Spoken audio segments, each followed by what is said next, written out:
Hey you guys, so in this video I'm just going to be showing you a few ways on how I use the alkaline water. There are 3 different settings and I did start with level 1 when I first got it, but I do go back and forth from level 1 to level 3.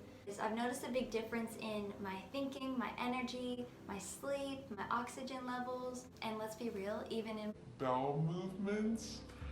Yeah, there's different ways of using it with cooking and also with like green juices, not just typical water for every day, but it's for everything. Alright, I'll show you a few things. In this clip, I'm going to be making some rice, and the reason why I'm using alkaline water to make rice is because it makes it a lot fluffier and it has a way better taste. Alright, so this just makes it a whole lot better.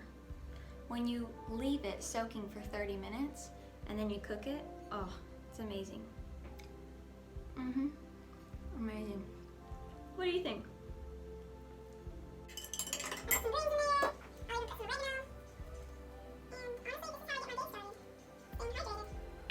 Alright, so another great way to use alkaline water is to wash your fruits and your veggies, mainly because there's pesticides on them. Even if you have organic food, I still wash them because people may touch it or whatever, but it's always good to wash them. But yeah, so many amazing things with alkaline water, and I hope this video helped you out. Love you guys. See ya.